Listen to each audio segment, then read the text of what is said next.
So what do you see some farmers in the area doing right now, Steve, to implement those? Well, the 4 R's are sitting down and doing your field planning and knowing what goes on which field, and of course continuing your every 4-year soil testing. We're seeing more and more interest in cover crops. Soil and water conservation districts are offering water testing, sure. Kind of a no questions asked, don't tell. Bring your water sample in, we'll test it for you. And all these combined are really helping promote the awareness that we've got a problem, let's address it and take care of it. How does a farmer determine what the right product is for his individual operation? Well, the right product, of course, is going to be based on the farming enterprise.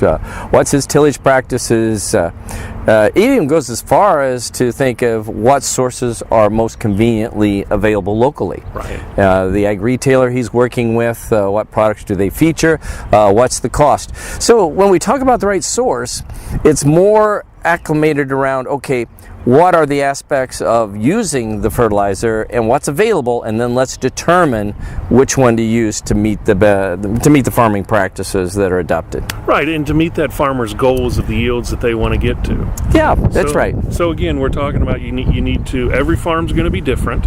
No farm's the same, but you need to sit down with your retailer and talk to him about what products they have available and see which is going to fit for your operation to meet your individual operation's goals. You bet, and I think that's key. And I think we rely heavily on knowledge and experience. And look, they need to look to their ag retailer. The producer looks to look to the ag retailer.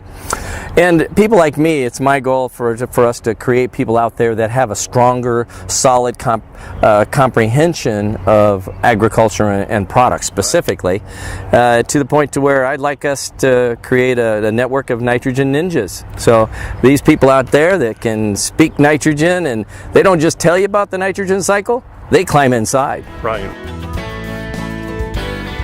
Okay, so the 4 R's that we implement on our farm are the standard 4 R's. We implement the right rate, the right time, the right method, and the right product. So nitrogen is a big part of what we do, and so are the other fertilizers, and P&K is as big of a expense on our end as any expense that we have. So utilizing the right methods and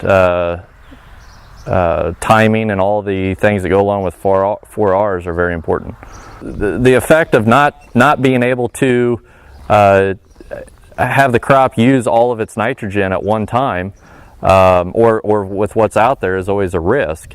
And we feel like that if you put it in smaller doses throughout the season, you're going to be able to limit your risk of the nitrogen leaching away, basically. Other things that I think kind of gets a misconception about the 4 R's is the fact that people think that fertilizer dealers are not going to get on board with this, and they're not going to want to take part in being responsible for these fertilizers.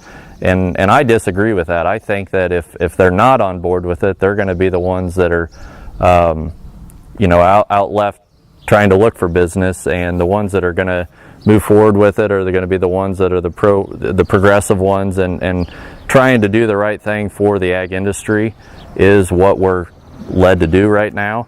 And we do not want to spend any more on fertilizers than we have to, and they know that if we're spending too much on fertilizers, we're going to potentially go out of business because we're spending too much money. So it's a good, happy balance, I think, in there, and I think that the fertilizer dealers are starting to get on board with being a part of the 4 R's. Every year we're doing something, and whether it's population, whether it's a fungicide, whether it's nitrogen, whether it's fertilizer, there's some sort of a trial going on, and we feel like that's the best way for us to understand something. And if something works, we'll try it again next year at a bigger scale, and we just kind of keep feeling for what actually works on our soils for us, and with the equipment that we have too, because every farm is different. Every farm has a different way of applying things, and what we do isn't necessarily the way that the farmer down the road does things. But we have integrated a lot of weather tools into our farm. We've got weather stations that sit on our farms to where we're getting actual weather information that actually go into a nitrogen model to help us make decisions for soil moisture and all that stuff with nitrogen. Soil sampling that gets done is on a 4-year rotation. The grid size of the samples are 3.5 acre grids. And then what we do is get our plan is to have all of our samples taken in the summer. And so right about this time, actually, the sampling is going to start. They're going to be out testing the soybean ground. So the soybeans, we soil test the soybean crop, just because that's the crop that's out there. It gives you more time and flexibility to get across the acres. And then through the summer is when we're meeting with our fertilizer company to go through all of the soil test results and start working with our recommendations for fall.